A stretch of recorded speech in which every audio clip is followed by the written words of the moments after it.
Beleza, pessoal. Seguimos para mais um vídeo abordando um assunto interessante, bem rico, que é a química dos vulcões. Se você não me conhece, eu sou o Ramon, sou aluno de engenharia química e um tanto encantado com a versatilidade da química na natureza. A ideia aqui do canal é tentar trazer informações o mais bem trabalhadas possíveis, bem filtradas, para a gente discutir temas interessantes de engenharia, através de artigos, reportagens, documentários e compartilhando com vocês também. Né? Às vezes tem um comentário interessante, tem uma reportagem interessante, um artigo, um livro, isso tudo pode ter certeza que é de grande valia aqui. Eu preparei um pequeno sumáriozinho só para a gente se orientar aqui na fala e no entendimento das coisas. Ó.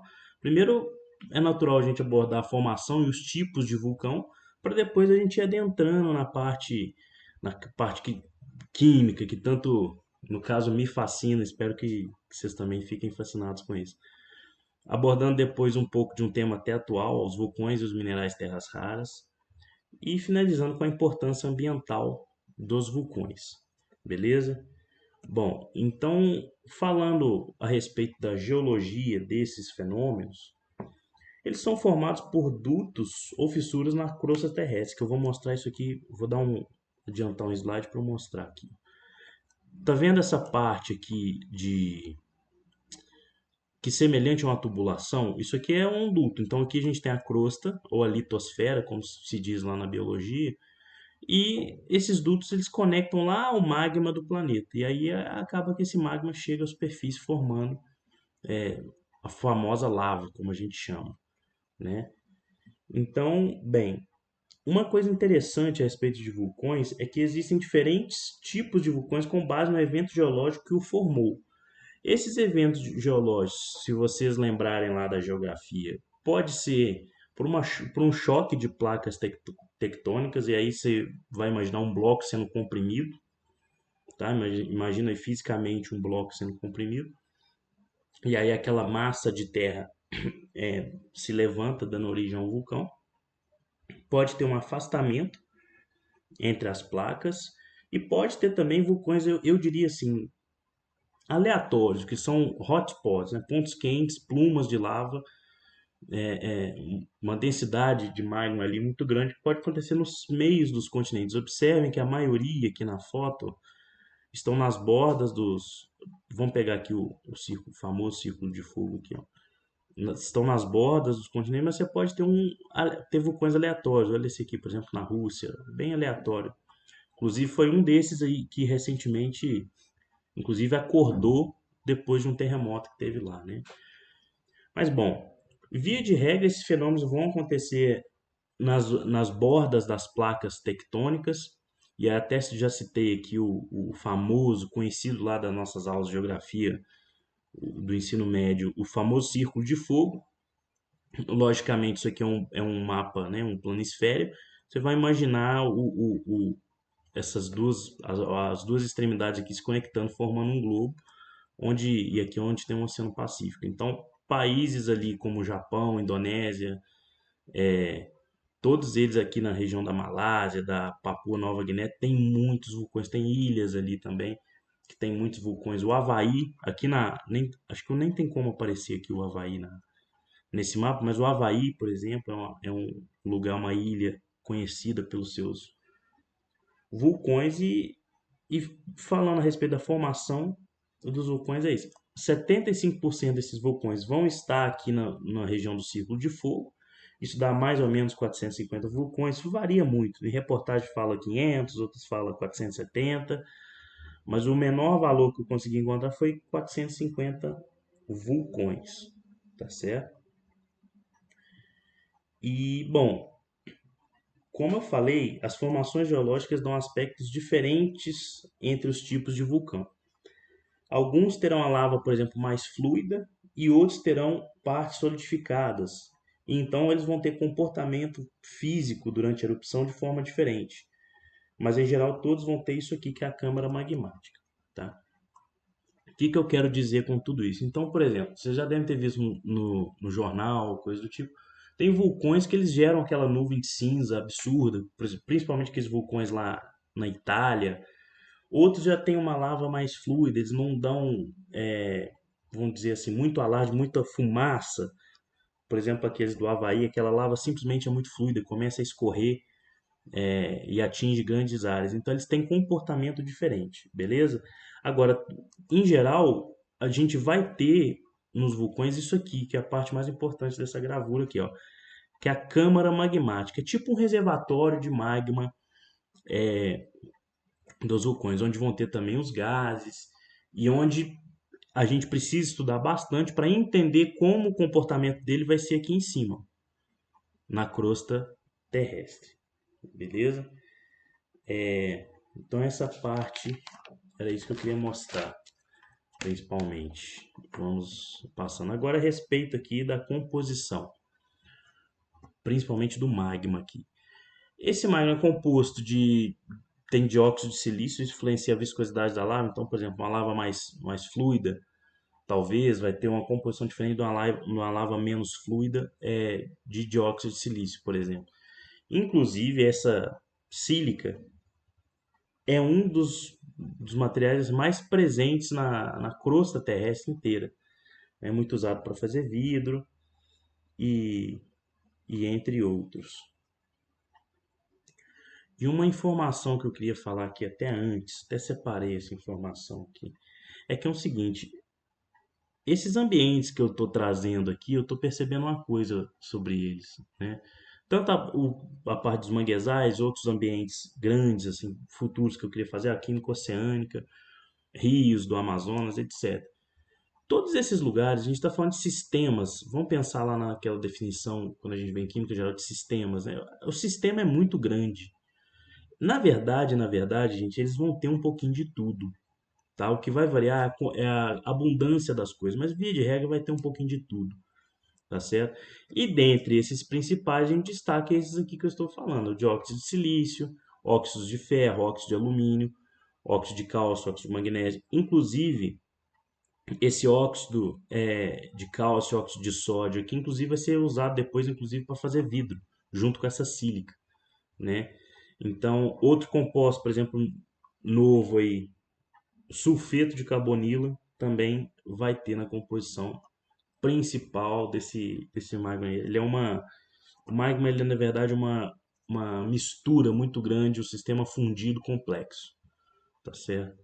Vamos abordar aqui a respeito agora dos gases, essa parte aqui é importantíssima. Ali dentro tem gases dissolvidos e eles é que são responsáveis pela erupção e também erupção e também por espalhar as outras partículas que podem ficar ali suspensas nesses gases por grandes faixas de terra.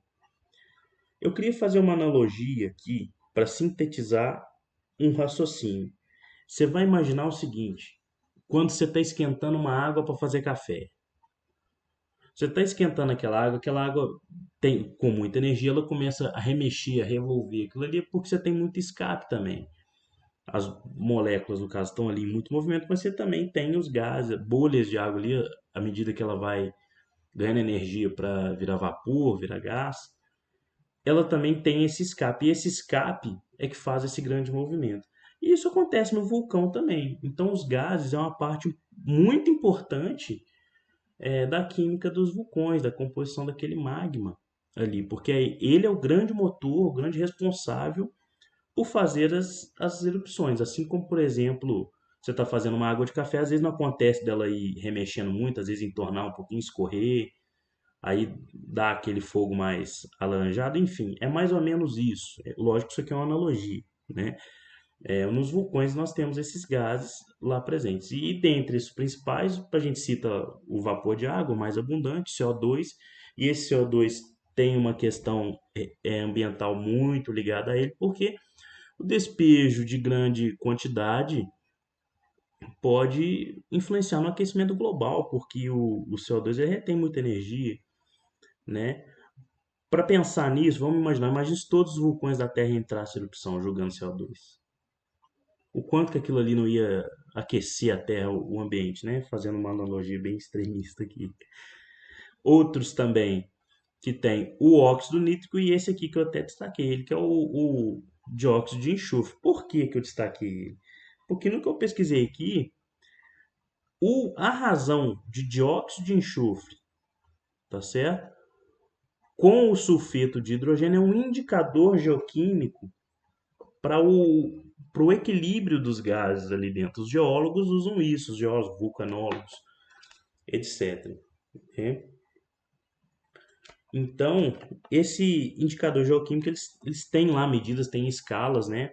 Não adentrei muito para a gente não fugir muito do scope, senão vira uma aula, um canal só de geologia, ou fica muito específico. Mas isso, o fato é que é muito importante, a razão entre eles é muito importante. Fora que o grande despejo dele está muito relacionado à formação de chuva ácida, porque ele é muito reativo. Então, se acaba, um grande despejo também pode promover chuva ácida, acidificação dos meios, enfim, gerando uma série de, uma verdadeira bola de neve, né? Um comentário interessante a respeito de toda essa química, que ainda é obscura, é a cinética das reações. E faz sentido essa dificuldade, porque como é que a gente vai realizar ou, pensar, ou replicar isso daí em laboratório, pensando como engenheiros, como químicos aí e afins, né? Que bico de bunza é esse, ou que estufa boa é essa que consegue replicar a temperatura de uma lava para a gente conseguir estudar a cinética daquelas reações que existem ali, tá certo? Mesmo porque as, os estudos analíticos químicos que envolvem esses vulcões são feitos em regiões que tem aquelas regiões hidrotermais. E naquelas regiões a temperatura da água, é, todos os compostos ali, as medições, o acesso é muito mais fácil do que a gente entrar, por exemplo, lá na câmara magmática do vulcão como com um drone ou um robozinho para a gente medir alguma coisa. É muito difícil, né? A gente não tem ainda essa capacidade. Uma notoriedade interessante que para registrar aqui, que o oxigênio é um dos mais abundantes elementos do magma, né? Na forma de silicatos e também na forma de íon óxido também, que vai se ligar às outras coisas. E uns presentes ali que a gente destaca, silicatos, óbvio, silicato é sempre muito comum quando a gente fala de planeta Terra, né? O carbonato eu vou falar dele um pouquinho mais para frente, entre outros, como por exemplo o fosfato, que é muito bom, é para o solo, está aí no, a gente estuda no ensino médio no ciclo do fosfato, beleza? Aqui eu trouxe uma tabelinha, eu pedi para montar uma tabelinha, só para a gente ter aqui uma referência. De novo, tem um pouquinho de tudo, gente, mas os principais vão estar aqui: oxigênio 45%, silício 27%, alumínio, ferro, magnésio. Depois a gente vai trazer essa tabela aí mais atualizada aí, segura aí, né? Os magmas, eles também podem ser classificados de duas formas principais, quimicamente e pela composição mineralógica.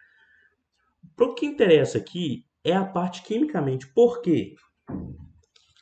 Porque a parte química nós temos o magma mais alcalino e o magma carbonalítico. E por que eu queria destacar eles? Porque esses magmas especificamente eles são ricos nos famosos aí na mídia agora, né? Graças a Deus, terras raras, né? Então, esses magmas eles vão ser ricos em terras raras. Inclusive, aqui em Minas Gerais, na região de Poços de Caldas, parece que tem um vulcão lá, não sei se ele já era conhecido ou se eles ficaram sabendo agora dele, mas que ele tem minerais terras raras. O Brasil é o segundo país com maior reserva de minerais terras raras. Eu não vou trazer tanto a respeito dele aqui, porque eu gostaria de fazer depois um vídeo só da química dos minerais terras raras, que seria uma sucessão natural da química dos vulcões. Beleza? Então depois a gente vai ter. Inclusive vou tentar trazer uma abordagem industrial, para a gente falar de processo também. Então fica por dentro aí. Beleza? Eu queria falar uma coisa interessante aqui sobre as terras raras, que é o seguinte: nessa tabela, observa aqui eu pedi para montar agora uma comparação entre a abundância deles em relação às outras coisas, tá certo? Em relação aos outros compostos que tem ali. A gente fala, é verdade, tem muita coisa, mas eles representam muito pouco perto dos outros componentes. Observa aqui, tá certo? O número 0,00001 em comparação, em porcento, 0,01% em comparação com 45%, por exemplo, do oxigênio, do silício aqui, ó, 27%, né? Então, isso foi só para mostrar mesmo. Em breve a gente terá uma informação mais precisa e mais completa só dos terras raras. Eles são muito importantes, viu, gente? É muito importante que a gente dê atenção para eles agora, aproveitando esse momento midiático que está aí, que eles são muito importantes para a indústria química, inclusive. Para finalizar, queria falar aqui rapidinho da importância dos vulcões para o planeta como um todo, né? Olha só, eles vão despejar grande quantidade no ambiente de diversos compostos, inclusive, por exemplo, fosfato, potássio, que vão ser usados, por exemplo, na agricultura. Existem populações que vivem, inclusive, à volta dos vulcões e vivem, inclusive, disso, tá certo? Uma outra informação importante aqui, até cheguei a citar brevemente, é que é o seguinte: o despejo também, por que é importante monitorar os vulcões? É o despejo de outros componentes. Por exemplo, voltando inclusive aqui, ó, nos slides, entre os metais, tá? Esses metais, de novo, nós vamos ter de tudo além desses que estão aqui na tela: alumínio, ferro, cálcio, magnésio, potássio, cromo, níquel, manganês, titânio, silício, na forma de silicatos. A gente tem, por exemplo, aqui o mercúrio, tá certo? Esse mercúrio tem pesquisas que mostram isso, que elas têm o intuito de monitorar a quantidade de mercúrio que os vulcões estão jogando no ambiente, por exemplo. Porque a gente não pode fugir desse equilíbrio, né? Porque o mercúrio, por exemplo, é muito tóxico. A gente sabe de toda essa história devido ao garimpo, né? Ele é usado ali como amálgama para poder extrair o ouro. Então, ele tem um impacto muito nocivo, o excesso dele para o ambiente, né? Então, a gente monitora. Voltando ao que eu já tinha dito, por exemplo, o CO2, que é um gás aí do efeito estufa, dióxido de enxofre também, tá bom? Então é isso. Então, os vulcões são grandes injetores de íons essenciais para a flora, estando ligados diretamente à vida, ao nosso planeta. Eu queria deixar o meu muito obrigado, e se você gostou, dá um like e me indique, gente, livro de química dos vulcões. Não só disso, mas a gente falou de terras raras aqui, mesmo que brevemente. Artigo, cara, livro, coisa que você quiser compartilhar, cara, deixa aqui para mim nos comentários aqui. Eu vou gostar, eu vou ler. Isso aqui é um lugar para a gente compartilhar informações. Beleza? Muito obrigado e até a próxima.